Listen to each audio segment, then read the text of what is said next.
Welcome back, everybody, to another episode of This Is My Bourbon Podcast. I'm your host, Perry. With me, as he always is, it's the whiskey mutant himself, Eric Smith.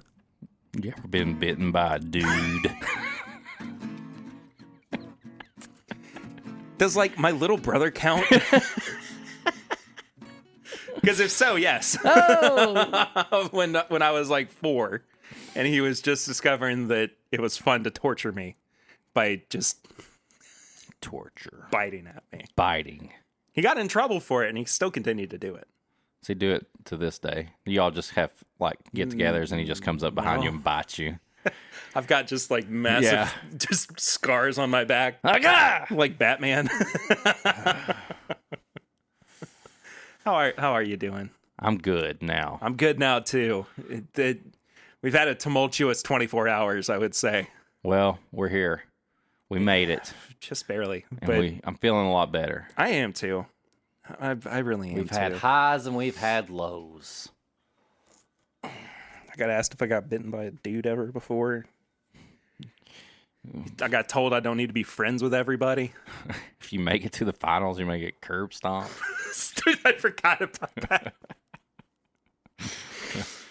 Oh, man. That was a good training session. It was. Good training session. It was good. I'm still a little worried, though. So Tonight. Well, if you're listening, it's not tonight. You'll already know the outcome. by now, yeah, by the time this episode comes out, you know what happened. So I'm excited. I think you're going to do great. I think I am too. I was talking about this in our group chat last night. The only point of confusion that I have is I don't know how Brian does with blinds. So Have you seen his videos when he reviews stuff? Mm-mm. He's damn serious. Is he? And he makes funny faces. What is clinking? I don't know. It's driving me I crazy. don't know how he does on blinds. Clifton, now, that's the wild card. According to what kind of mood he's in. If he's fireballed up, you better watch out. If he's super sand up. Yeah, if he's got that fireball in his veins, Oh, man. better watch out. Can't wait. If you have never listened to the show before and you're here for the first time, Hi. hello. Thank you so much for being here. If you're returning, hope you have been well.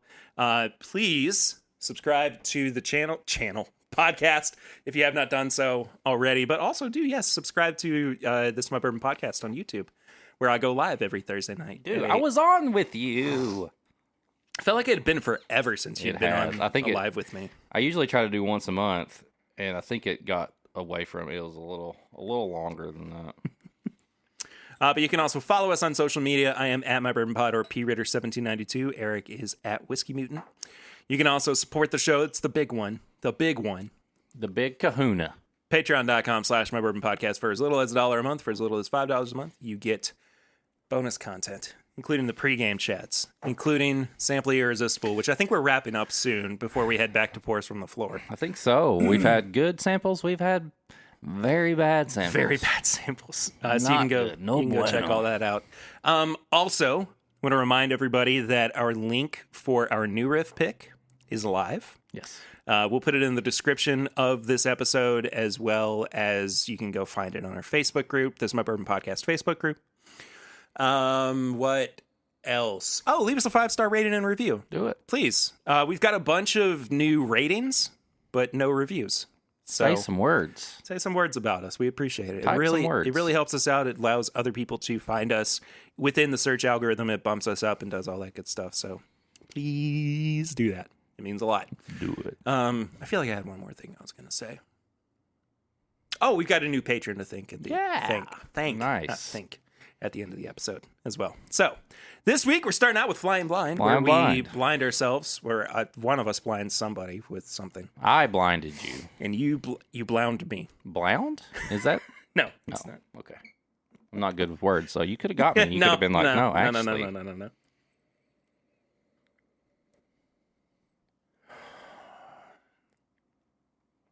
Very baking spicy. Dude, it is, right? It's sweet, like caramel and brown sugar. Smells like a cookie. What kind of cookie? Kind of reminds me of those new sea salt caramel Girl Scout cookies. Mm. Is that what you would pair this with? I got some of those. You gave them to me. Oh, yeah, I did, didn't I? Yeah. Okay. Sorry. They're gone now. They're really good. They are really, really good. I think that the toast ones that came out this year are better, though. Oh, the French toast? Yeah. Those were good. You know, sometimes it's just nice to have really good bourbon. It's really good, ain't it? It's just nice to have something that's like, I don't have to dissect it or talk about what age is or or anything. It's just like, I really, really like that. It is a really good pour. Man. It's got a really nice long finish to it. I was going to say it lingers there, and it's like not anything that it doesn't dry you out, and it keeps a little bit of that flavor there sitting. So you want to reach back for another drink, but at the same time, you don't exactly have to because it's just sitting there. Man, I like that a lot. That's so nice. What is this?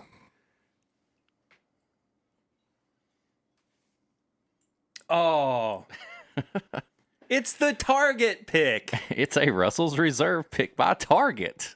Bullseye's barrel. So our buddy Rich Izor. Yeah. You worked hard on this one. Man. Dang. It's old, too. 8.5? That's an old turkey barrel. I like this. I like this a lot. Yeah. Can I pour a little more for Yeah, myself? of course. He hands it to me and goes, tell Perry to review this on the podcast. I said, I'll do one better. I'm going to blind him with it. Man, that is so good. Do they have any left? No. Dang it. Crap. It's really good. I think our buddy Darren got one because it was. Did he? Yeah, I think some were put out in. I don't know what stores they got on that. I got this from him. Like he helped me get this. So it's really good though. Rich, I gotta say, you picked a heck of a barrel. Yeah, he told me that he'd worked hard to I don't know if they have any other picks. Period. Like that may be the only Target pick. Period. Yeah. But it's awesome. I love it. I had a little bit like the other night, and then I wanted to bring it over to you. It's so bakey. It is. It's funny because, like, parts of it ring like turkey to me, but for the most part, it's just good bourbon. Yeah. So. It's good stuff. I don't care what they say about you, Rich. You're a good guy. I don't say anything bad about him. Some people do. Eric, what have you been drinking recently? Oh, what have I been drinking? I got a bottle of Penelope 13-year-old light whiskey. And it's so good. It's so good. I had a little bit of that. I got... Did I talk about last time the Starlight honey barrel? No, you didn't. Oh, my God, dude. I got to bring that over next time. Please. Like, I've not really had too many of the honey finish stuff, but I wasn't expecting, like I feel like those are trigger words, too. You know, when you put honey and maple and all that stuff. But it really is just like this little hint of honey, but it's good bourbon. I think it's, I mean, I don't own any other, I've never had the Belle Meade honey and all that stuff. I hear people talk really highly of that, but it's just, it's so good. It's so good. So I had that. What else did I have? I paired a cornbread donut topped with pulled pork with Old Carter Batch 2. So it made it to the second round. Yes, so it will be available. So it'll be again. back, yes. Which is amazing because I missed out on it this past week. I'll keep you updated. Thank you. I'll make sure you get it. And it's at, if you live in Louisville or in Lexington and you go to North Lime, they're doing their Donut Madness right now. So 2 special donuts a day. The one that gets bought the most moves on to the next round. Donut Madness. Donut Madness. It always feels like it needs something like that. Yes. I don't know. But they do like pretty much all these crazy special ones. And right now, which it'll be over by this time it airs, but it's the savory division. Yeah. but it was pulled pork, barbecue, like fresh pulled pork with a little bit of sweet barbecue sauce on top of a cornbread donut, and it was the sweetest cornbread ever. And I was like, what can I pair with this? I had to pair it. Like, it of was course. no doubt. And the only old Carter I own is batch 2 of the bourbon, and April bought it for me for my birthday one year. Oh, that's cool. And it's Dickel. It's Tennessee. But it does not taste like Dickel. It does not taste like Dickel. But it's very like sweet. It's almost like a sweet cornbread. You know, it's got that high corn mash bill. Mm-hmm. But it has a smoky finish. And I was like, man, cornbread, smoky, barbecue, and all this stuff. And it was delicious with it. And I hadn't had any of it in a long time, and it went perfect with that cornbread and pulled pork. Amazing. So good. So good. That's awesome. Yeah. So not this past week, but the week before, I celebrated Bottled and Bond Day on my stream. And I just wound up with a bunch of Bottled and Bond bottles that I haven't had in forever. So I've just been going through, like, the affordable Bottled and Just Bond. what's on the shelf. Yeah, like, I got Evan Williams Bottled and Bond, Dant, Old Granddad Bottled and Bond, which doesn't hold up as well as it used to for Really? me. I haven't had it in a while. I felt like I put that on like the top of the line. I used to, or at least like Let me see. close to it, but I like, and I need to do them blind, but I'm like all in with Dant and Evan Williams now. But, and it's not to say that the Old Granddad is bad. It's thinner than I remember. Smells like Old Granddad. It does. It's got that peanut butteriness to it. Oh yeah, it really is pretty thin. Isn't that weird though? I feel like before it was a lot thicker. I know. And maybe some of that is being colored by like my memory of Granddad 114. Mm-hmm. But even still, like, I feel like I remember that bourbon well enough to be, I don't know, familiar with it. But here's the Dant too, if you want to try that. Also, I hate that Dant has a black screw top now, and they've moved away from the white. One. It looks so good. It looks so out of place now with a black screw top. Have you ever? I don't think I have personally. But going back through the older episodes, have you ever just set like all the Heaven Hill screw top Bottled and Bonds and done like side by sides of all of them? I haven't just yet. To see. I would love just to see if how different or how similar they all are. I would probably wind up doing that as a stream. I love the nose on that. I know. But I would probably wind up doing it as a stream and like 1 week just comparing them, not blind, and the next week actually doing them in a blind. Yeah, that'd be nice. Like a little 2-part series. Yeah, exactly. Just because I've not done that yet, but I love everything about this series. I could kill that whole bottle. I Dude, feel like it's way too drinkable. And I mean, it's only $14 a bottle. Like people sleeping on that. Like I think a lot of people listening probably understand the goodness of those screw top Bottled and Bonds like JTS Brown and Dant and TW Samuels and stuff like that. But if you're listening to this and maybe you're just getting into bourbon or you haven't had something in a while, and you can get JW Dant or JTS Brown or I throw Evan Williams in there too. Evan Williams Bottled and Bond. Don't let a screw top Deter you. And the price deter you from this, because these are they hit way out of their league. Yeah. Like they should not be that good for that price and all, and the packaging, I guess you'd say. Man, it's been a while since I had that, and that's good. Let's get to some news, shall we? Okay. We got a lot of news to get through this week. Some big things happening as well. So we got to start with what I think is the biggest piece of news that came out of the bourbon industry this week. And that is that Bardstown Bourbon Company has been acquired by a private capital firm. I heard about this.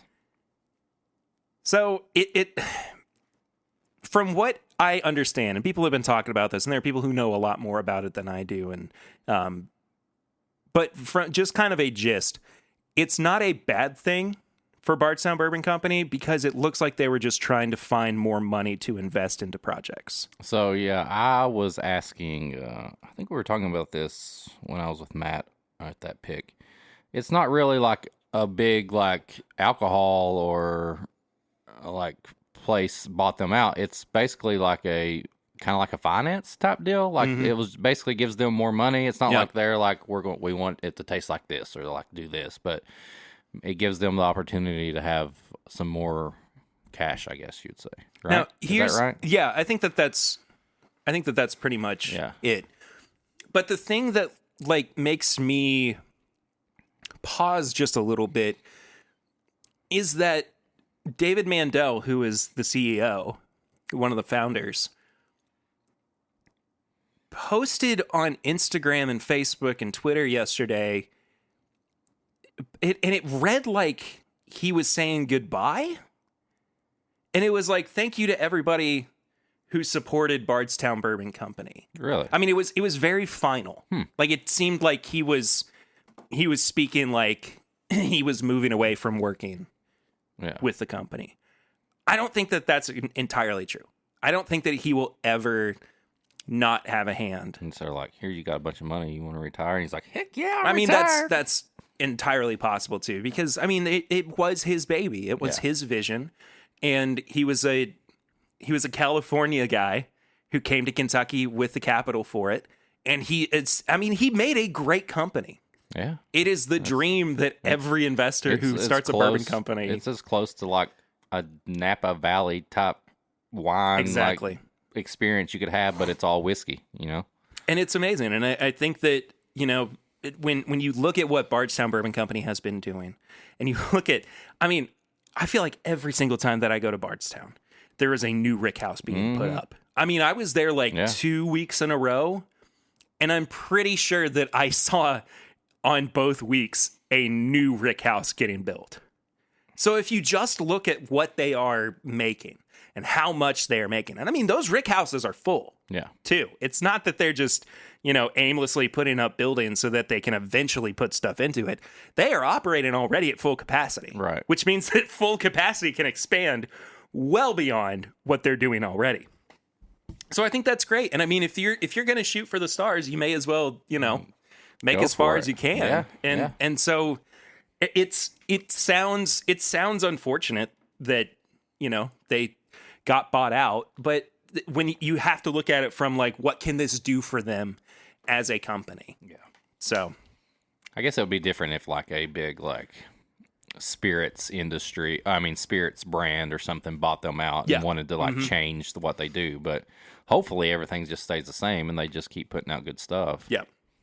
So last week we talked about how the House Bill 500 passed the Kentucky House. Yes. Which essentially saved barrel picks, private barrels, and all this stuff. I've seen some stuff about how this could have a negative effect. I have seen that too. And I think it's weird. But do you want to talk about that for a second? Yeah, well, I went into one of my stores, the one I visit the most, Ernie's, and the owner was kind of telling me about it. And he was worried that this would, because I guess it said that it would allow like stuff to be sent everywhere, basically. Something like that. And so he's worried that now, like, if they allow it to be sent to more places, then it's going to be harder for maybe smaller places to get barrel picks because it may be distributed even more. That's the way he made it sound like. So I don't know. He's worried that he may not get barrel picks because they're too spread out. I don't think that's going to be the case. Okay, well, that's what he was worried about because it made it sound like more people would have access to it in farther places. So maybe the local places now would be even less given less. No, I think that and again, this is my understanding. I could be wrong, and he could be way more right than I am. But my understanding is that it allows shipment of samples Right. to be sent to people so that they can pick barrels. Like, you don't have to do everything on site. Right.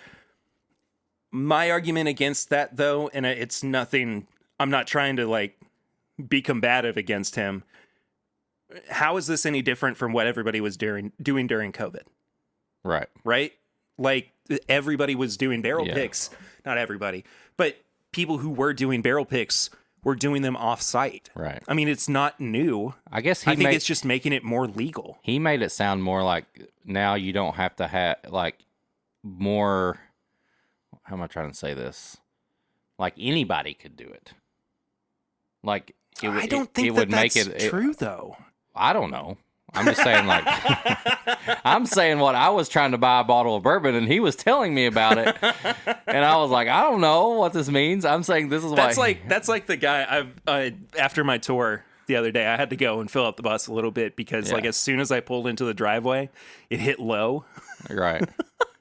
And so I went in, and my card wasn't being read at the pump, so I had to go in, and this big, like, foreign guy who owns the store plops his phone down on the counter, spins it around to show me, and he showed me what the wholesale price was on oil per barrel and like how much like per gallon it was going to cost him and why price was rising and how much like he actually makes based on, you know, having to open the credit line and yada, yada, yada. And I was like, bro, I just came in here to get $20 a diesel. Like, I'm real sorry, but that sounds like it sucks. Right.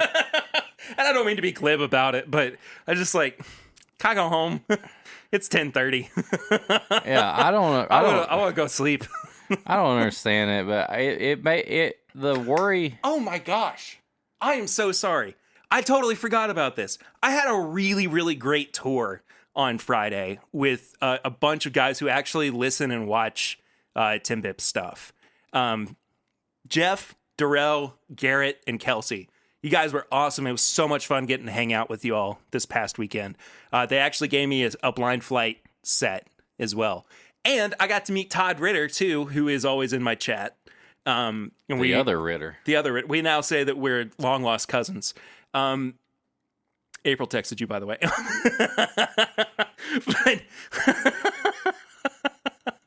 But he gave us a sample of a 1969 Ezra Brooks. Damn.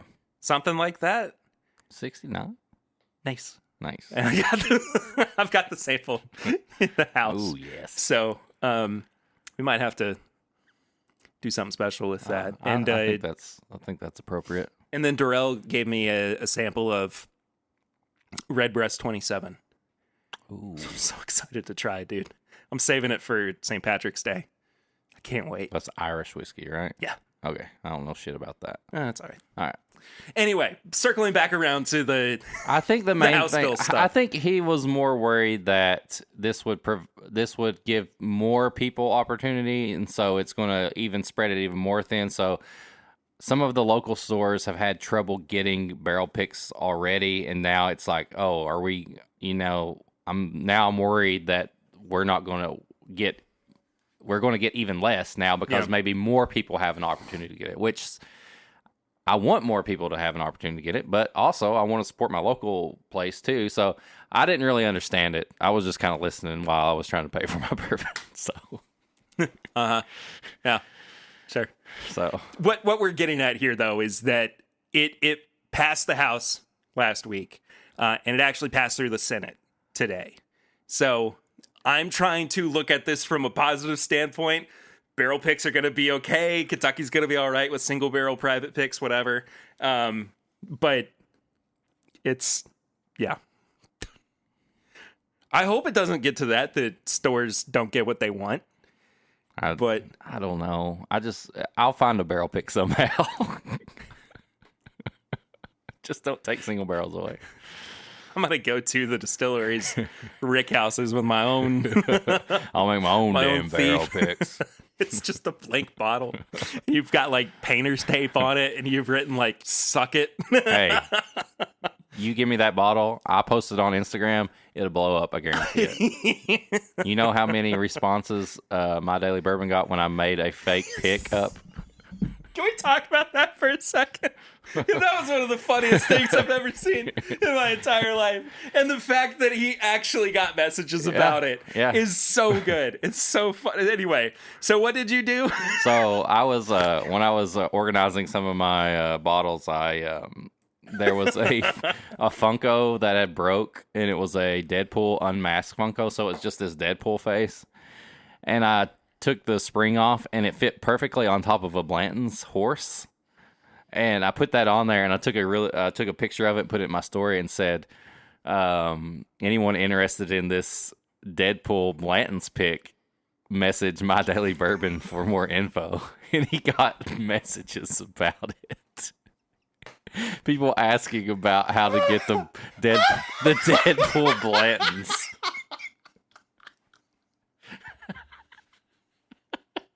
He said he hated me. It's so chaotic neutral. It's so funny. Oh. That's the kind of humor that just absolutely destroys me. That is so funny, dude. Oh, my goodness gracious. It actually just reminded me, for some reason, I got to see Matt Porter this past weekend. You did? Too. And I got to try his... This is just like me continuously throughout the episode remembering things I've had to drink or things that I've done over the past week. But I got to try his blend for Bardstown Bourbon Company, and it's really good. Is it? It was really, it's really gonna be good. Gift shop only, right? Yep. Yep. It looks like we already have information too on this year's Four Roses LE small batch. It's not much, but we've got something. It's 108 proof. 108 proof. Okay. Yeah. Blend of 4 different recipes that are old. Probably. Yeah. We don't have any information on that yet, though. Okay. So, non-starter of a story, I guess. Go ahead. I was going to say, what about the Jack Daniels? The Coy Hill batch. Oh, right. And I forgot about that. the label they used was 150 proof. Yeah, it was. We'll get to that. In a second. Sorry, once we I got excited. No. I totally understand. So,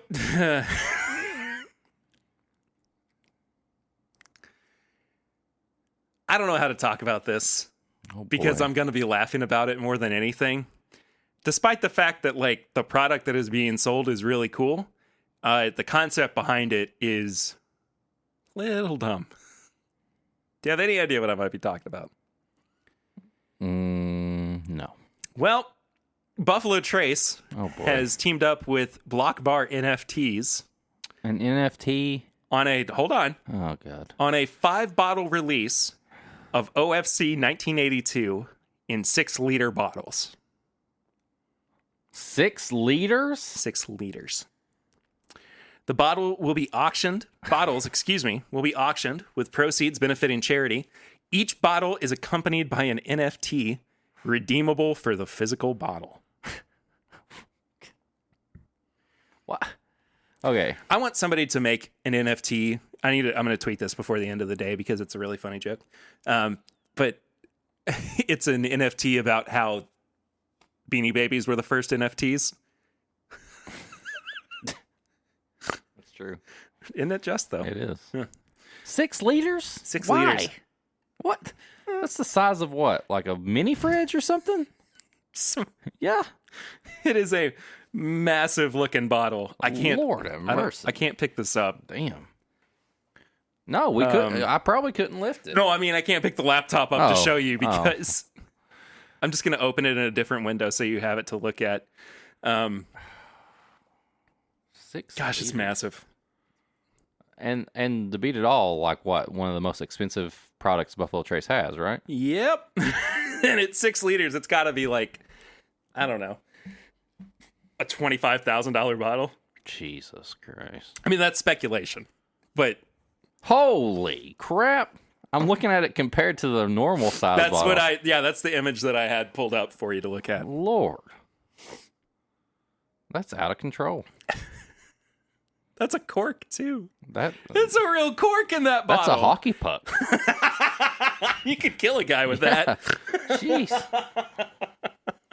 Leave your bricks at home, kids. We got a giant cork we can use now. Anyway, moving on to some releases this week. Did you want to do this first, or do you want to do your bottle with the discussion first? Hey, I'm just hanging out for the ride. You're running the show. We'll talk about releases. We'll do your bottle. Then we'll do TTB labels. All right. Sound good? Sounds good. Cool. Anyway, releases. Michter's has announced their this year's edition of the Barrel Strength Rye. It's going to be clocking in at 111.6 proof. Okay. $100 Kentucky Straight Rye. Anything Michter's Barrel Strength or Rye to me is a hitter. Like, I feel like they do that, especially their rye stuff. For sure. It's so good. Let's see. A Whiskey Advocate says, as with previous releases of Barrel Strength Rye, this whiskey is bottled as a single barrel product, so while the average proof is 111.6, it varies from bottle to bottle. Okay, there you go. It scored 93 points at Whiskey Advocate in 2019. Nice. We can talk about this a little bit with our review, are seeing the release of an Old Fitz 17-year bottled and bond Kentucky Straight Wheated Bourbon. 17 years old. Here's the kicker, though. Uh-oh. There's a kicker? There is a kicker. All right. I wasn't ready for this. It's more expensive than it has been in the past. It's $185. Oh, and I know that that's only $15 more. Why? I don't know. Maybe it's because they had less product that went into it. Maybe. I mean, that's 17 years that they've waited for. But you love to be able to say, like, as long as somebody sells it for MSRP, it's $10 a year. Yeah. You love to be able to say that. I was 11 when this went into the barrel. Sorry. I'm excited to try it, though. I mean, I know that we're going to get a sample of it. I can't wait. I'm really excited to put it up against, actually, the 17-year from the Heaven Hill Heritage Collection. The Hick. The Hick. Hick. Barrel Bourbon has also announced batch 32 of their blended bourbon. Comes from Tennessee, Kentucky, and Indiana. And it's clocking in at oh, I can't do that math. You want to guess? 14.2. So close. Oh, really? 115.34. Oh, close. Yeah, not too bad at all. $90 as always. It's going to be out. It should be out now. Well, we should be getting a sample of that before too long. Still consistently just one of those products that I like. Yeah. Pretty good stuff. my fed upness with what we have to talk about next. Blue Run High Rye Bourbon Batch 2. Non-age stated. 111 proof. $100. 60,000 bottles. That's not bad. Oh. 65% yellow corn, 30% rye, and 5% malted barley. Comes from 232 barrels. And what? Whiskey Advocate has a couple of wires crossed here. They said in the stats that it's $100, but in the need to know, they said it's $90. I think I'm. Oh wait, no, sorry. It says it carries a slightly higher price point up from $90. My bad. So the batch one was probably $90, and then we'll get a sample of that. I'm excited. Yeah, Chris said he's going to give us one, right? Yeah. Yeah. Can't wait. There's a new 4-gate batch coming out as well. 4-gate Saint Charente. It's batch 18. 7-year-old. It's going to be 119.2 proof. Yes. What's the gimmick on it? It's finished. I know that, but what is Saint Charente? It's a cognac. Cognac. Okay. There we go. Okay. Yeah. Let's see, $200 a bottle. 75% corn, 21% rye, and 4% malted barley. 7 years old. It's about what they usually are. What, $200? Yeah, about that. Yeah. A couple of releases from Nelson Brothers. I don't know if... Have you ever heard of Nelson Brothers? Was that Greenbrier? Maybe. The people that did Bell Mead? Oh, no, it's Nelson's Greenbrier. Yeah. Yeah. Yeah, you're right. Sorry. I knew something. You did. Congratulations. Yeah. They've got 2 bourbons coming out, Nelson Brothers Classic Bourbon and the Nelson Brothers Reserve Bourbon. It is not all from Tennessee, though. Both are non-age stated. One looks to be about 93 proof, and the other one's going to be about 107. Classic Bourbon, $37. Reserve Bourbon, $60. And both of these are going to be available nationwide. Nice. It's not bad at all. That does it for releases this week. You've been teasing this to me for a little while. You said you had a topic that you wanted to talk about and a bottle that you wanted to talk about. Sometimes I get a little serious about stuff, and I want to know answers. I want to know opinions. It's wheels. There's more wheels. Oh, well, moving on. What if I pulled out like one of those wheel-shaped Wild Turkey bottles? The donut? The donut. Oh, I would love that. It'd be crazy, right? Yeah. Too bad I don't have it. That's true. Okay. So I texted you and I was like, man, I got a topic I want to talk about. Just something quick. It's not anything crazy. But if you're listening, Patreon, you want to give me your answer there. If you want to message us, leave it on the Facebook group, whatever. I want to know, what factors do you hold the highest when it comes to buying a bottle of whiskey that you've never tried and it's expensive? Do you is it one of your favorite podcasters? Is it one of your favorite YouTubers says it's good? Is it your friend that you trust their palate, like you? Like, if you said yes, or somebody like that. Is it your curiosity?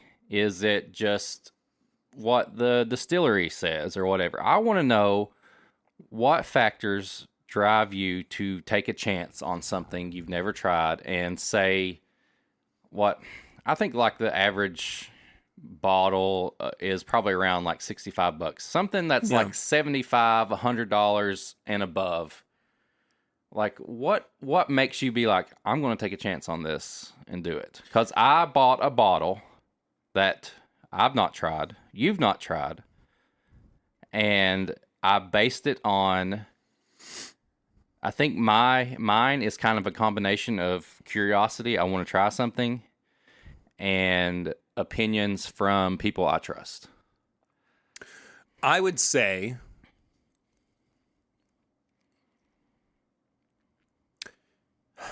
it's tough.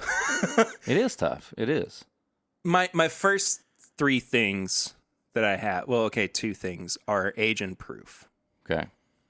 And I can argue, if it's a little bit more expensive and it is kind of like barely over the 100 mark or close to the 100 mark, but it's got a pretty good age on it, I can justify that a little bit more. I don't mean for this to sound snooty, I guess, but I feel like after 4.5 years of the podcast, I trust my palate enough, or at least trust my decision making enough to where if I see something that I'm kind of questionable on, I might pass it up. Yeah. But if there's something that, falls under things that I like, or I know that, feels like a good value, I might wind up grabbing it. Yeah. I don't know. It's a weird place for me to be in personally, and I'm sorry I'm getting a little meta about all this, but like I don't do a whole lot of watching other people's reviews for the sake of like research anymore, just because I do my own research. Yeah. Just having gotten to try and experience so many different things. Do you want me to try this blind? Or you just want me to know what this is? You want to try it blind? I mean, I kind of want to. It's fresh. I'm like, I got to open the wrapper and everything. I've had this for about a week and a half. Okay. And I purposely left it sealed because I wanted to do this. All right. Opening. Oh, you haven't opened it yet. You haven't poured it yet. I thought you had poured it already. Woo! There's the pop. That's a tight cork. I'm going to guess synthetic cork.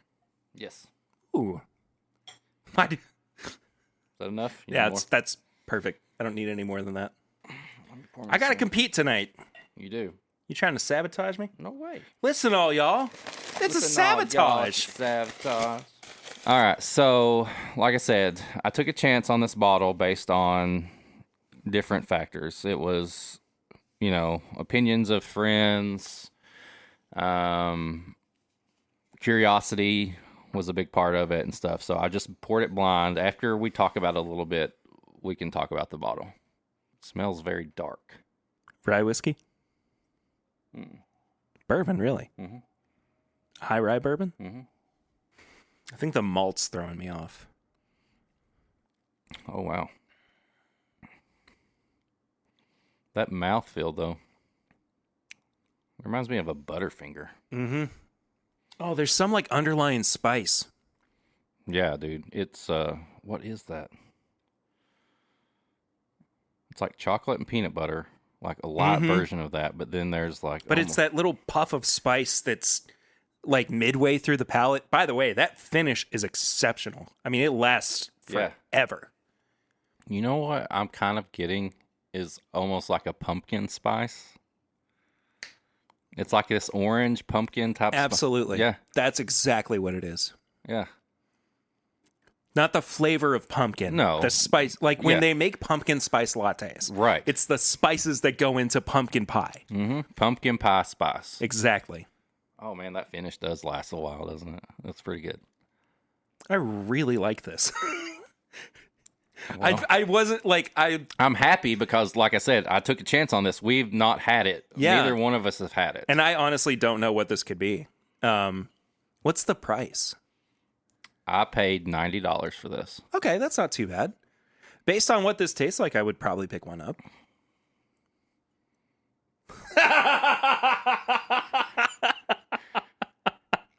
This is batch 1. Really? Of Blue Run. It's Blue Run. High rye bourbon whiskey. And it cracked me up because you just talked about batch 2, which just came out. Yeah. And Ernie's got some of these. So one of the factors that is my local store got it. I didn't order this off of Sealbox. I didn't order it off their website. He said, "This is what I got it for. You're a good customer. I'm going to give it to you exactly." He was marking it up like it was like going to be like $97 for anybody else, and like he was like $90, and I was like, okay. Like I said, my buddy Whiskey Morgue is he sent us the older source. We've had the source like 13-year, 14-year Blue Run. Mm-hmm. We had the 14-year at OBC. Yes, and it was really good. So, it's hard to judge it based on that because, this is Jim Rutledge overseeing distillate at Castle and Key. Yeah. 4 years old. And we've talked about this multiple times, and I've said it that I didn't know how to take Blue Run. Like, very expensive. But when I start seeing friends that I trust, like Whiskey Morgue, like, this is good, man. Like, it's good. And I'm like, okay. Like, and he has a kid. We're always worried about prices. And he's like, I think that this is something you would take a chance on. Yeah. So I took that into opinion. Weren't you all talking about this actually on the stream that you did? The only reason I remember that is because I was playing GoldenEye while I was watching you all. And I just, like, something about that, connected. Yeah. And, at first I was like, were they playing GoldenEye and streaming at the same time? No, that's surprisingly really good. Let me say, too, that's the best bourbon that's come out of Castle and Key so far. Right? And, So I like hate to say that, but and all these factors is like it kept making me like think like, oh, like I cannot wait to drink this with Perry, because one, I love opening a new bottle with you. Like, dude, I do too. it's That's been become one of my favorite things that we've been able to do. it's controlled me, because before, every time I get a new bottle, I'm like, if I'm not off work, or if I'm like I'm like open it, I want to try it. But it's so fun to open something new with you, because we have very similar opinions, and then we have different opinions, and I think it comes together very well. Yeah. And I want to share that with you. And this is just like, it's a big thing right now. Yeah. Like, batch 2 hit yesterday, and like people were going crazy over it, sold out. Everybody was talking about it.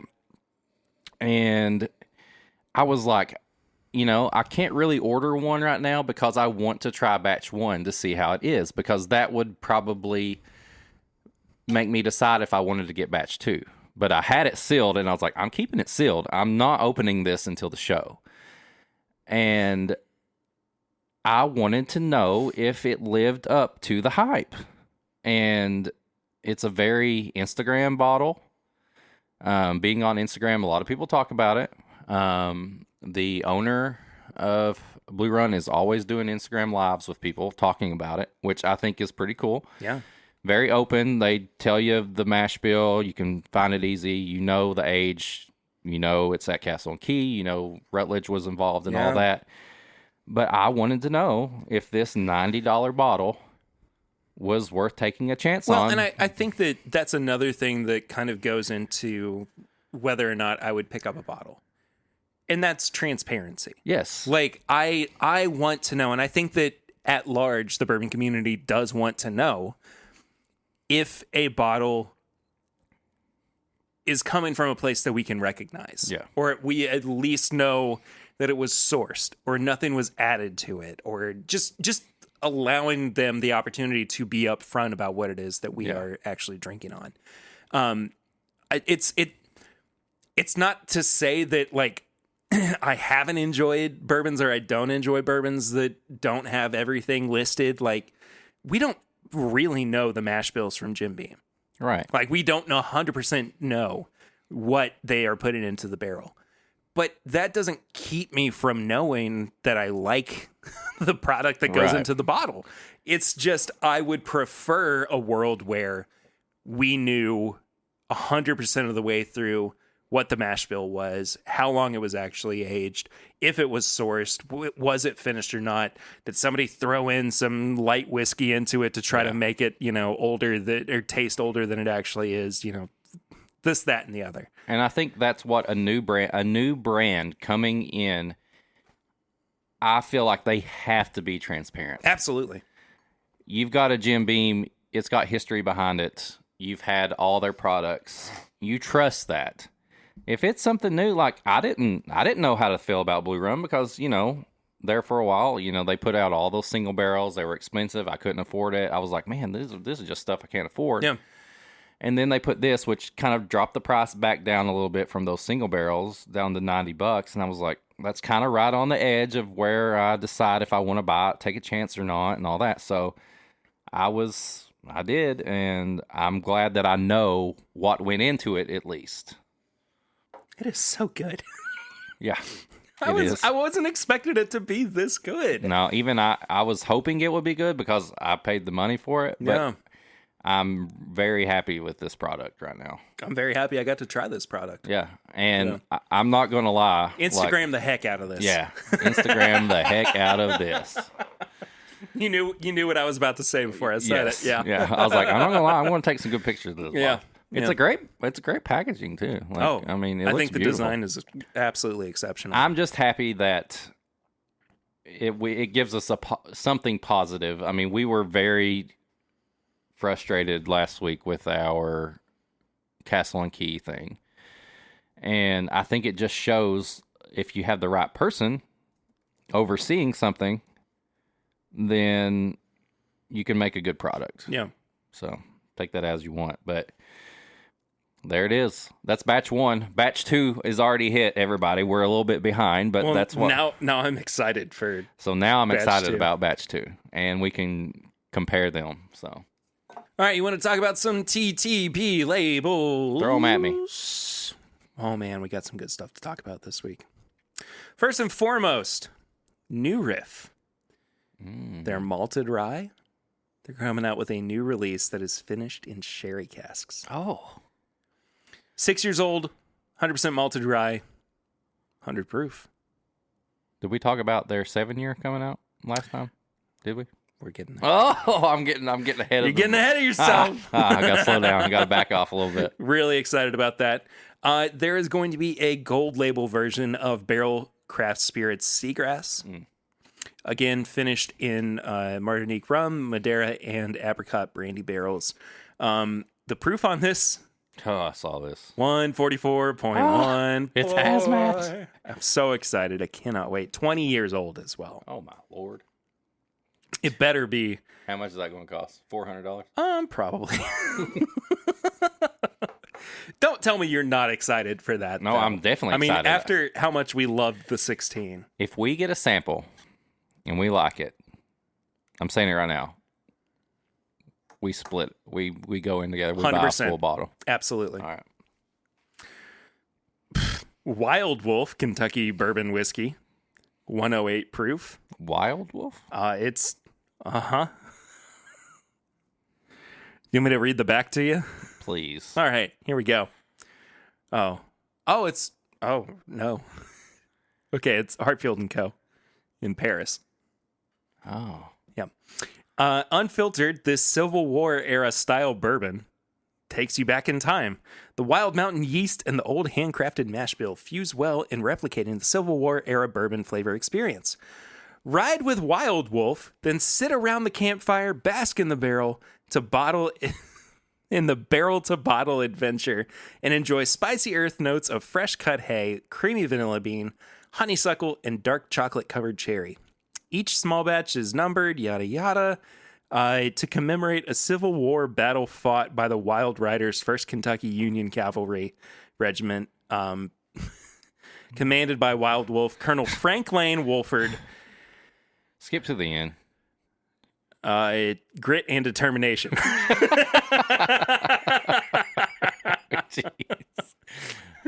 I kind of want to try it. What is this? Just to know, it's bourbon. I know, but is it sourced? No, it's from Hartfield and Company in Paris. So, but that's their own thing. It's their own distillate. Okay. Yeah. We got a new mic drop coming out soon as well. God, I still wish I could have got that. The original? The Wilderness Trail mic drop. Oh, heck yeah. Oh, dude. 7 years old. Distilled in 2015.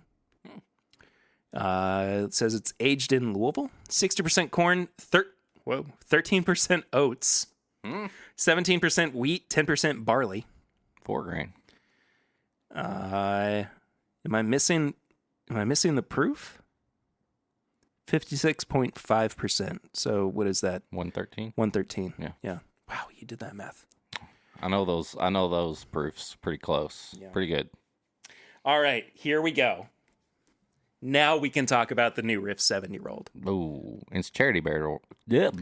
Charity Barrel, right? Yes, for Western Kentucky for the Tornado Relief Fund. It looks like it's going to be 110 proof. Oh, but it looks like it's their own distillate. It is. Filled on June 26, 2014. This exclusive single barrel offering from New Riff's Batch 1 bourbon. Ooh. Was auctioned for Western Kentucky tornado relief, bottled at barrel proof. Golly, I can't talk. Without chill filtration, this well-aged high rye bourbon is how New Riff raises a glass and funds for our embattled neighbors in the Commonwealth of Kentucky. Heck yes. I'm all in. Dude, I got to try the 15-year bourbon that they put out. Oh, that, I guess the OKI stuff they had left Yeah, over. How was that? Amazing. Interesting. It wasn't amazing. Like, I wish that it had been just a little bit more. Like, it left wasn't more one of of an those, impression on me. The high-aged MGPs that were just like it rang a little flat for me, which I think is unfortunate. But I wanted that to be I just wonder what it would have Great been like bourbon. if they would have put it in a bottle at like 13 years instead of 12. Or instead of 15. Ooh, Starlight's got a cigar batch coming out. Man. Bourbon whiskey finished in Brazilian Amburana barrels? I am all about some Starlight right now. Dude, I'll me tell too. you. Oh, it's bottled in bond, too. Damn. 4 years old, 100 proof. I am so down for that. That's kind of So funny down for because the original bottled and bond was to keep people from like putting like cigars and like tobacco spit Yeah, in it. exactly. And they did one with that. That's awesome. Oh, are you excited for this? I think you are, but I haven't even said what it is yet. Lucky 7 has a French oak finished bourbon coming out at 132.12 132 proof. Oh. 132 proof. My Daily Bourbon and I were talking about this the other day. I want this so bad. I think it just sounds amazing.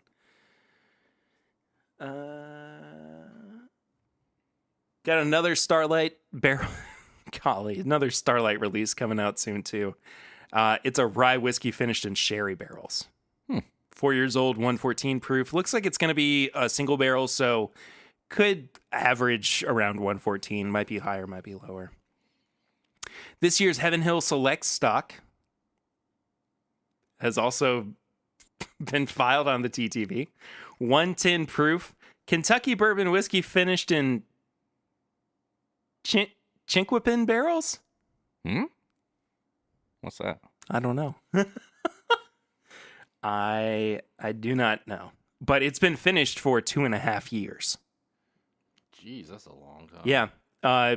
Put into the barrel finishing casks November 22nd, 2019. I was trying to look it up and I don't even know how to spell it. And it didn't bring it brought up like an old car or something like that. Do you want me to spell it for you? Yes. CHI. Okay. NQU APIN.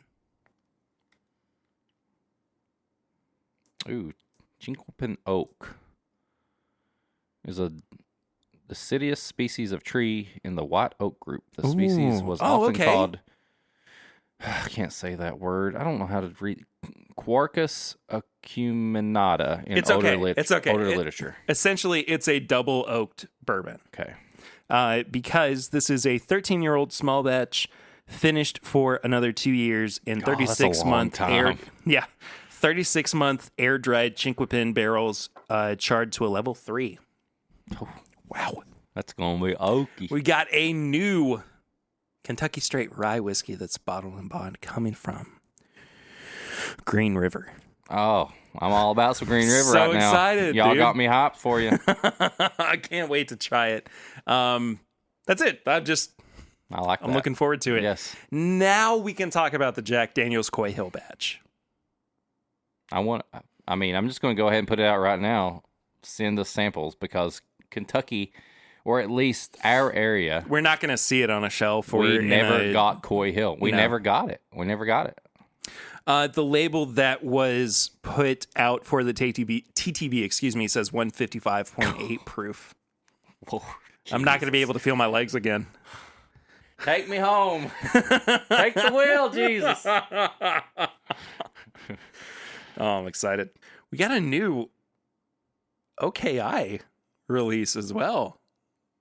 Are they coming out soon? Oh, I think I saw this. It's a blended blend, bourbon whiskey, yeah. Low rye bourbon, 8 to 10 years old. High rye bourbon, 3 to 8 years old. 95.5 rye. So it's not a blended bourbon. It's a blended American whiskey. TTB, get on that. Fix that. Let them know. I know how hard it is to get something pushed through the TTB. Yeah, absolutely. My palate's going to be shot tonight. Hey, we got this little bit and one review, and you'll be good for the rest of the night. You don't have to go on till 11 o'clock tonight. That is very true. I'm going to have like one pour of something at dinner tonight. Yeah, just to get you ready to go. Well, today's my sister's birthday. Oh, happy birthday. She's 24. Reading them books and posting them posts. Working in the governor's office in Kentucky. She's doing amazing things, She's got a cool page. She really on does. Instagram. Yeah. Tales for Tales. Tales for Tales. She's reading books and she's posting cocktail pairings. She's another pairing. I'm gonna put her on Taking Back Sundays. Oh, you should. That would be awesome. She's going to make you read, though. Comics? I don't know if she's ever read Watchmen. I feel like April would take over that because April reads all the books, so they would probably just take over Taking Back Sundays. That would be crazy. She needs to read Watchmen, though. Of all the graphic novels. Yeah. Yeah. Anyway, there's also... What does that mean? Rye corn whiskey. Rye corn whiskey? Rye corn. I mean... I don't know. It's 9 years old, and there's a light whiskey that's 10 years old. So this is not a blended bourbon. This is a blended American whiskey. Yeah, if there's that not they're all making. bourbons, then yeah. Looks like the oldest whiskeys that are put into it are from 2007. So, I mean, I'm down to try it. I'll try it. I'm all about Okay. some older light whiskey right now. Oh, We've had there's some good stuff. There's another Heaven Hill Select stock. It's an 8-year-old rye. That's also finished in Chinquapin barrels. Wow. Huh. Distilled August 10th, 2011. That's 4 days after Lucy and I went on our first date. Oh. Can I be honest, though? I do not like those bottles they're in. I think they're okay. I really don't I'm like not a the big labels. fan of them. Like the at fact all. that I have to turn my head sideways so Yeah, that I I don't can like look the at packaging of the that. label. I'm not a big fan of that. Yeah. It's all right. April texted you, by the way. She's in the car and on the way home. Okay. Perry's using my computer, if you haven't known. I'm sorry. There's also a new single barrel coming from Chestnut Farms, which is also from Barton 1792. 125 proof. So essentially another full proof style pick. Let's see. What else do we have here? Bull Run. Straight bourbon whiskey finished in cognac casks. 16 years old. So where's that coming from? I know they source. So what is that? Probably Heaven Hill or something?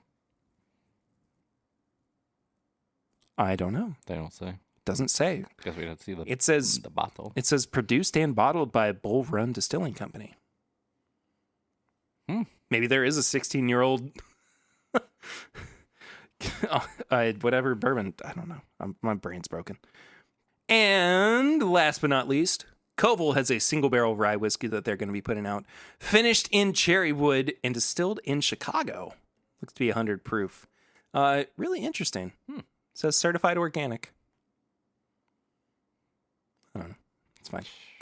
Anyway, that's all the news that we have this week. That's a lot of news. A lot of news. Time for us to drink some whiskey. Oh my gosh, I've been looking at this thing. I've been giving it the eyes the whole time. Giving it the eyes. So this is the first release in the Heaven Hill Heritage Collection, which seems like it's going to be trying to rival the Buffalo Trace Antique Collection, but I gotta say, at the price, I'm not sure that it actually compares. But this is a 17-year-old version of their standard Heaven Hill Bourbon Mash Bill, 78, 12, and 10. That's 12 malted barley, 10 rye. 118.2 proof. Can I take a second from last week's episode when I'm sure people were yelling at me when I was like, you know what? I wish they would set aside some Elijah Craig that was like 17 years old. This is it. But I know that there's Elijah Craig 18, 20. I was meaning barrel proof, and yeah. I said it later. But after that episode, I mentioned him before. Whiskey Morgue sent me a screenshot of he did a tasting. He's from Canada. He did a tasting at Spirit of Toronto in 2020. Do you want to see this Heaven Hill tasting he did? I would love to. Okay, so they did a 6-year Larceny barrel proof, which was at 60.4%. They did an Elijah Craig straight rye 6-year-old at 64.9%. What? The third pour was experimental mash bill, 51% malt whiskey, 8-year-old at 67.6%.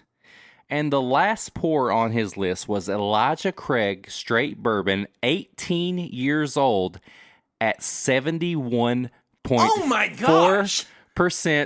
alcohol. That's a tasting he did in Toronto. How did they do this? Heaven Hill took that and they did a why can't we get that Elijah Craig bottled? Why can't we get that?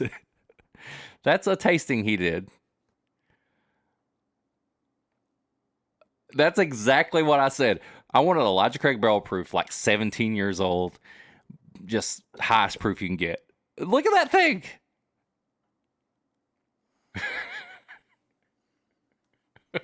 And people call us jaded. I was about to say the exact same thing. Y'all can get anything in Kentucky. Look at that, it's tasting. No, you cannot get anything in Kentucky. Look at that tasting. That's amazing. Anyway. I was so jealous when he sent me that. So I was like, you got to be kidding me, Mike. So this is the first edition of the Heaven Hill Heritage Collection.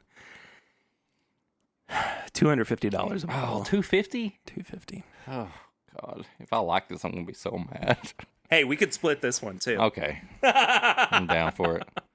I'm shaking it a little bit. Put it in that nice decanter that they sent us. Sorry, Bill. Sorry, Bill. That would be good. We half Actually, it. We'll just put half of it in that. Okay, that smells really good. I'm going to set that down for a second. I'm already upset. I'm already mad about this. Oh my gosh, it smells so good. Oh. It smells like going to a distillery and bourbon being released into the air. It smells from the barrel. It smells what you want to describe to somebody who doesn't understand how good bourbon is. It's a really good way of putting it. I mean, there's no singe on the nose.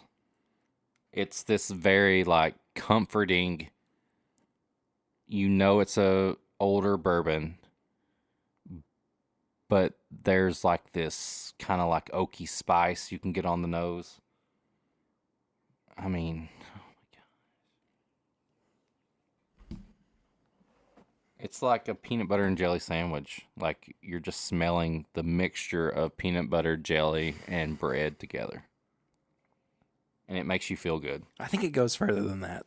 Well, I mean, I'm just saying that's off of my snack notes. It's so good. Okay. Scratch it out. Here's the thing. I think that it actually goes, I might have hurt my face there, a little bit more towards like freshly mashed grapes. Okay. I mean, I got jelly. But it's got like jelly. that aroma of like it's not been processed or it's not been messed with. Yeah. You know what I mean? Mm-hmm.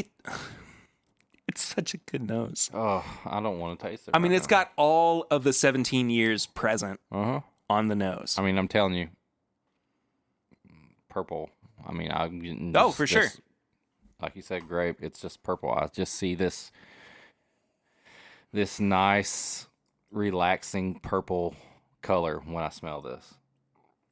And then there's this little bit of like nutty. It's a little peanut butter and white bread to me. Like, it's a peanut butter. It's like smelling your grandma's peanut butter and jelly sandwich that she just made for you when you got home from school and that was your snack after school. Man, and the color, it just looks so nice. It's so dark. I'm sorry, I'm not speaking a whole lot, but I'm trying to dissect this more and more, but it's got this thing about it too. That's like fresh cigar tobacco too. I mean, like it's dark in ways that just round it out so much. And I even feel like there's a little bit of a citrus burst on the front end of the nose. It's almost an orange, kind of an orange. Yeah, I was going a little bit more lemon, but I can definitely feel orange on there too. Maybe a cutie. Maybe a cutie. Yeah. Just tell me when you're ready to drink this. I don't know, because there's so much to get into with this nose, and this is everything that I wanted a high-aged Elijah Craig to be. Yeah. It'd be cool if it was a little bit higher proof, but if this is the best version of this product, What was the proof? 118.2, Okay. So it's still way more than like the 90 Elijah proof. Craig Yeah, 19. exactly. Yeah, 90 proof. It's just, it's one of those things where I feel like I have been waiting so long for this product to come out because of how much I love everything that went into it. And I actually feel like my expectations were lived up to. Yeah, I'm looking at your box of Elijah Craig Well Proof over here, and I know how much you love Elijah Craig. I do love Elijah Craig. It was the bourbon that convinced me that I liked bourbon. All right. I'm actually going to... Cheers, brother. This is cheers worthy bourbon. Oh, wow. I'm like, it's taking seconds for the different flavors to like coat right now. And I have the most buttercream coating on my tongue. No joke. It's like I took a kind of like a spoon of a little bit of buttercream, and I'm just chewing on some buttercream right now. I am leaning a little bit more savory than you are. My palate's reaction to it was creating saliva. like kind of trying to expand some of the flavors and like allow it to just show itself. This is such a good bourbon. Oh, it's so good. It's so good. Oh.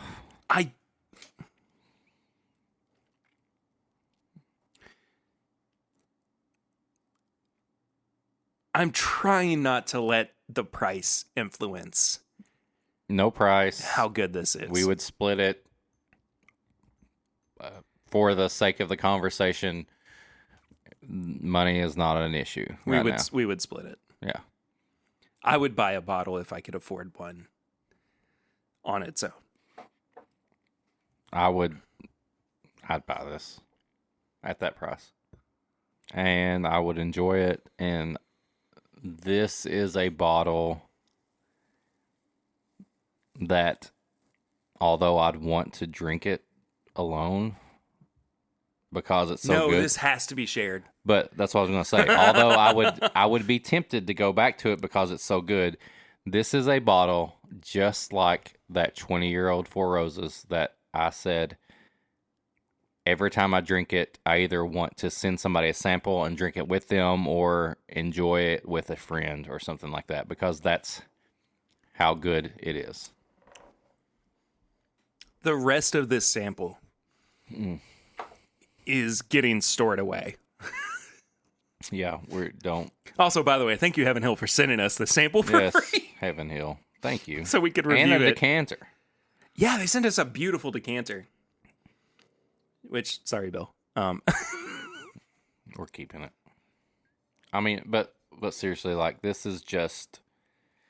It just hits those marks where I said before about if I'm going to pay that much money for it, it's something that I can sit with 1 ounce and I can think about, I can enjoy 1 ounce of it. Yeah. And although it's tempting to keep pouring, I don't want to because I want to save that moment for somebody else. Well, it just kind of begs to be explored. Mm-hmm. Right? Like it's not a I'm going to go back for seconds or thirds kind of bourbon. I mean, it just needs time to breathe. And it needs time for you to accept what this product is. Man. It's... I don't get the savory notes on it because I'm hitting all these sweet notes. I'm hitting peanut butter and jelly sandwich. And it's just this... On like the flavor wheel, it's hitting just like so many different aspects of it for me. It's binging off every part of it. So I guess we have to rate this now. Oh, God, this is hard. I think the nose... I mean, I'm going to give the nose a 5. I think the nose I probably spent more time smelling it than tasting it, and I'd smell it all day. If you said you can't taste this, but you can smell it, I'd say, okay, I'll just smell it. I'll drink something else, and I'll just go back and I'll keep smelling this. I'll give it a 5. I'll give it a 5 on the nose.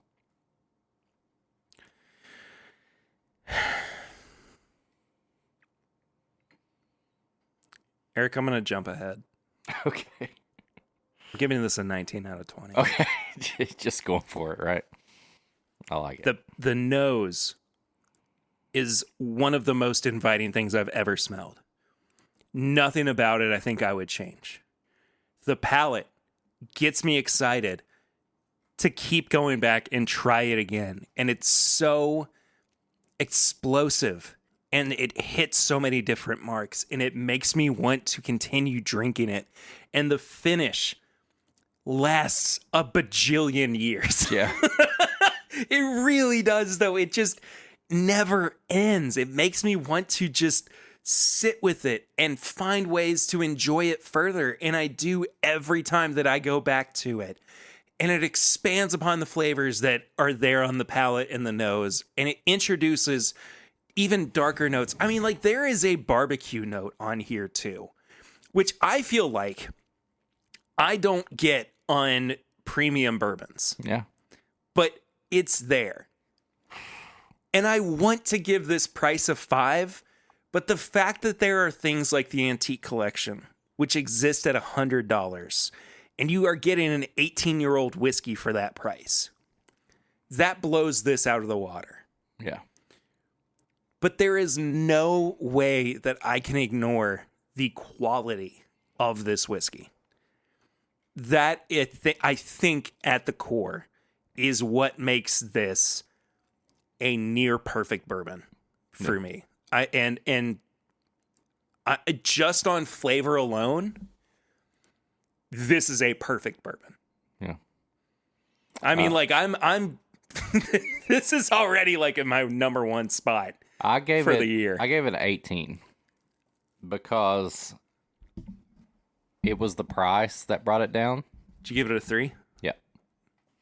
Because I looked at it and I said Heaven Hill has a track record of pricing things pretty good. Like their old fits, usually $10 a year. Their 12-year Elijah Craig Barrel Proof, $75. I'm like, you give me this, 17 years old, right? Yeah. You give me this at $190, $170, whatever. I'm giving you a 5. But let me say this about the value of it. This is a bourbon that should last you a long time. Oh yeah, I agree. And I think if we're looking at something that you're kind of making an investment in and not necessarily treating as like an everyday purchase, this is a special bottle. Yeah. Oh, I agree. I think that this $250 in that case is a lot of money, but still with the quality behind it, I think it deserves to be praised. Yeah. I just think if it's at $250, what they say, we're not going to get it for $250 at a store. You might. I mean, we might, but I think there's a better chance it's going to be even more. Yeah. And that's the only thing. I mean, if I'm just judging the price. I agree. I mean, I still got a little bit left in my glass because I've sat here and I've just smelled it and I've tasted it. It deserves every bit of praise we've given it. Yeah. And me just being picky on the price doesn't mean anything against the taste of it. God, I mean, I'm still smelling it right now. So, yeah. Start saving our money. We'll I know. a bottle. I just like my thought keeps going back to like this is everything I want in a bourbon. Mm-hmm. I really, really love this. like I said before, when I smelled it, this was what I want to describe to somebody who's never drank bourbon, and I want them to love bourbon instantly. This will be it. Yep. Yeah. I need a nap now. Hey, it's nap time. It is nap time. I guess that means we have to move into tips and bits so we can go ahead and wrap up this episode. God, this is so good. Got one little drop. I'm going to save it throughout the rest of this. You have anything you want to recommend to people? It's March Madness. And I'm so excited for March Madness. I probably didn't edit anything in there because I'm going to be scrambling to get this episode out. But we don't talk a lot about sports here, and We really don't. But we both love sports. We're just not the people who are just like every conversation we want to have is about sports. I also don't have enough to say about sports to maintain a conversation about it. I love baseball. Baseball is like my sport. But otherwise, like if I'm watching it, I can kind of get my way through a conversation about it. Yeah. But like anything off the top of the dome, nothing. Right. I can't do stats. I can't do like trying to analyze things or like there's just it's just not how my brain works. Yeah. Like I don't find that interesting, and I also don't find the space within my own head to, be conversational about it. No, I completely understand. Anyway, but it's March Madness. It's basketball season. I love college basketball. I love NBA basketball. But when March comes around, this is my time. Like I love Kentucky football. I'll watch the Super Bowl. I love baseball. I love watching my son play baseball more than I like Major League Baseball. That's me playing baseball is what got me excited Right. about baseball in general. But I also just like the personalities of people who like baseball, I gravitate way more towards than I do anybody who, not anybody, excuse me, but like the dominant personality of people who like basketball and football. I'm going to move on from that. No, but I get you. I hope that. I love basketball, and I love Kentucky basketball. And I'm sure people listening are probably like, oh, Kentucky basketball, you always... Listen, we've had some rough years the past couple of years. It's true. But this year, I love this Kentucky Wildcats basketball team so much because they are all like a family. It reminds me of those first couple of years that Calipari was the coach. When John Wall and DeMarcus Cousins were playing for Kentucky. Exactly. And they actually won a championship. Yes. You hit it on the head there. We've went up and down. We've always had a decent team. The past couple of years, we've not had a good team, but this team has come together, and you see players coming off the bench and scoring, and the whole bench just loving it, people giving each other hugs. They're the most like family-oriented team ever. Yeah. And we're in that position to where we're not number one, but we are good enough to be number one. And we're heading into March Madness on a high note. We just beat Florida. And I guess my tips and bits is just enjoy college basketball right now, because whether you have a team or not, there's going to be upsets, there's going to be buzzer beaters, there's going to be just highs and lows, and it's just a fun time to watch basketball. If it's like the Super Bowl of college basketball, just turn on ESPN and watch March Madness, whether it's the conference series or the actual NCAA tournament. Watch some March Madness. And if you don't have a team, cheer for Kentucky. That's all I'm saying. Yeah. Just do it. Please. Yes. I mean, I'm excited about it, too. I Not quite like you are, but... I'll have my Kentucky shoes on, my Kentucky Nikes. I may freaking just go buy a jersey. I haven't bought a... We could do a watch party for some Kentucky games. SEC championship, because I know we're going to be in it. Aren't we already in it? Are there more games to play before Sunday? Yeah. How many more? Like just Saturday and then Sunday? Yeah, it's the SEC tournament. And Yeah, then, right. But I thought that they already made it like they were already qualified for the finals. Let's see. I Thought could have we had the sworn. Let's see, Kentucky. We play Vandy on because we're the second seed because we're up against Auburn because Auburn is number 1. So Well, we're gonna crush Vandy. heck yeah, Scottie Pippen's son ain't got nothing on us. Well, I'm gonna circle back around to nerdy stuff. Oh my god, I just finished that. It's so good. I'm letting it sit for a little bit. I have been going back through because we did. Oh, the Batman. Oh gosh, We didn't even talk about it. We both saw the Batman separately, but we both saw the Batman we did. this past weekend. We did. I am now convinced that it is the best Batman movie. And I love The Dark Knight to death. I think it's a fantastic piece of film. But as far as like a Batman movie goes, this is it. This is it. I think that they finally got who Batman is. Not Bruce Wayne. Batman. Right. Yeah. It's called on The screen. Batman Yeah. for a reason. And I love it so much.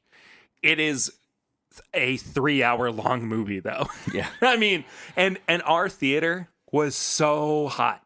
It was like 75 to 80 degrees in our theater. I had 2 small boys beside me going, "How long does this last?" Like they were like every time like there was some action scenes, they were like, "Oh yeah," but when the slow parts happened, they were like, "We've been here forever." But you had some issues with it. I don't think it's a perfect movie.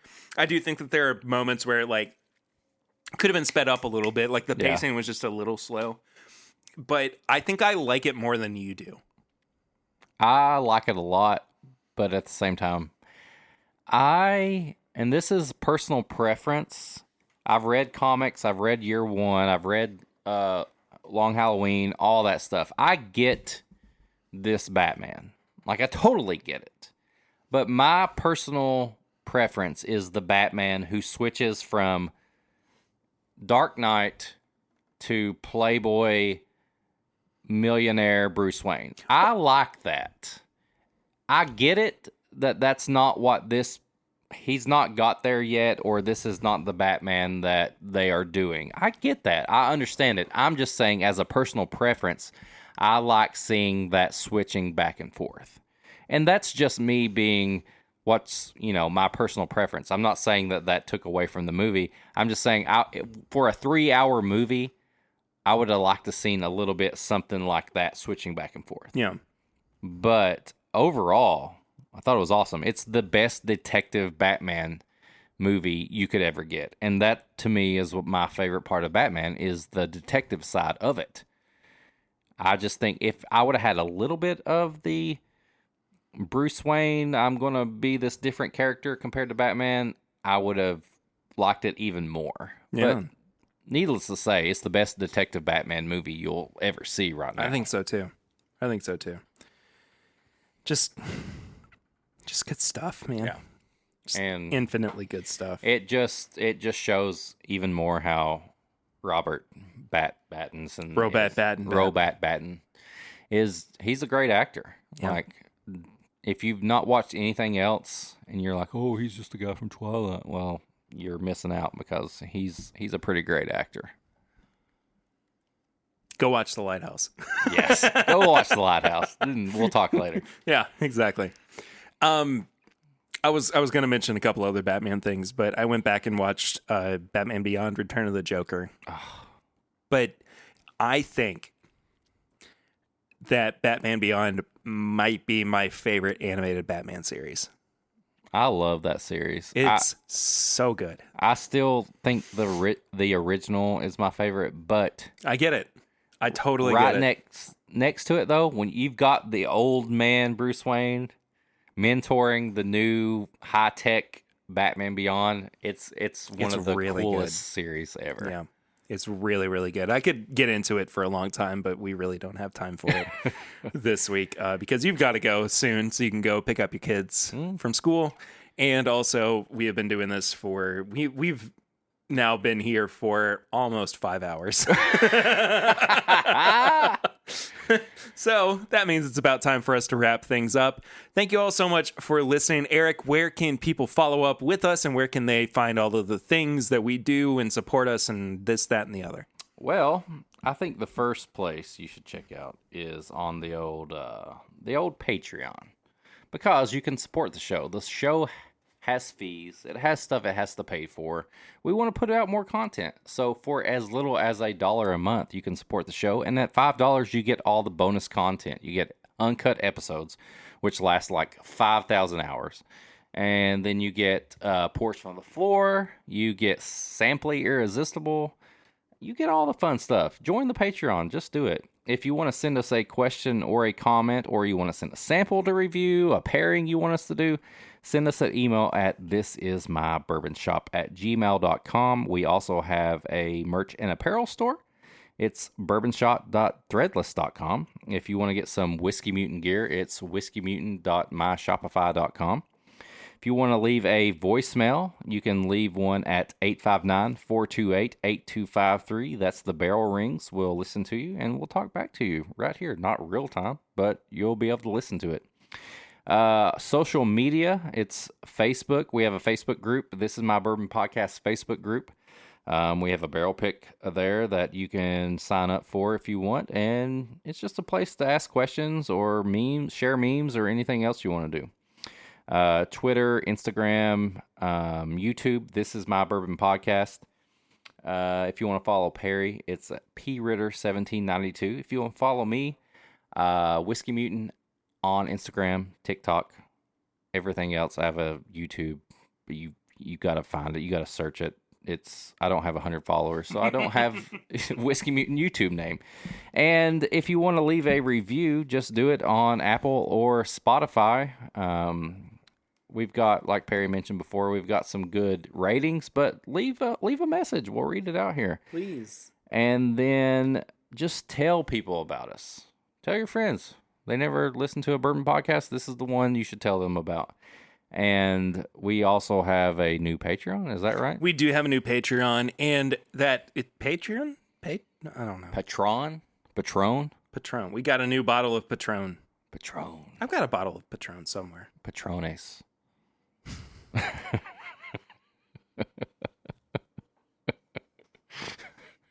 Big Patrones.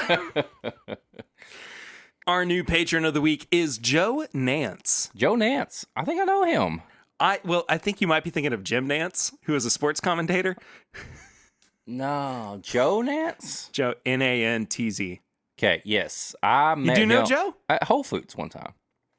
I think he likes barbecue. No kidding. Yeah, I think I was buying a tomahawk steak, and this guy was very picky about his cut of meat. Huh. He's like, I want the Joe Nance cut. And they're like, oh, sorry, Joe. I didn't know it was you. And wow. They gave him, and I was like, can I get the Joe Nance cut of meat? And they're like, no, you're not Joe Nance. I was like, oh, shit. And he walked off, and he looked badass. And that's the last time I saw him. I'm pretty sure that's the same guy. Did he walk off into the sunset? Yeah, like I didn't see him. Like, jeez, the whole store just got really bright, and I kind of got blinded for a second. And then they were like, "Here's your cut of steak." Well, Joe, let us know if that was you that basically walked into heaven after. I'm pretty sure buying a cut of steak. I'm pretty sure it's the same guy. But thank you so much, Joe, for supporting the show on Patreon. But also thank you to everybody who supports the show over on patreon.com/mybourbonpodcast. You guys are the best. That does it for this week. Next week, is there anything specific? We'll probably talk about Matt Madness. Yeah. You got to go rest up for this. I need a nap. I'm about to go take a nap. You got to rest up. I need it. All right. Thank you all for listening. As always, hope you enjoyed Matt Madness this past weekend. Hope you enjoyed this episode. Hope you come back for another week as well. Next Wednesday. We'll see you so soon. Take care of yourselves. Take care of the planet. Take care of everything. Captain Planet. He's a hero. I just don't want to be Hart. Do what? I don't want to be. I don't want to be Hart. Yeah, That's all who I wants ask. to be Hart? It's the worst one. Well, go figure out which Captain Planet member you would be and let us know next week. But until then, I'm Perry. I'm Eric. And this is my Bourbon Podcast.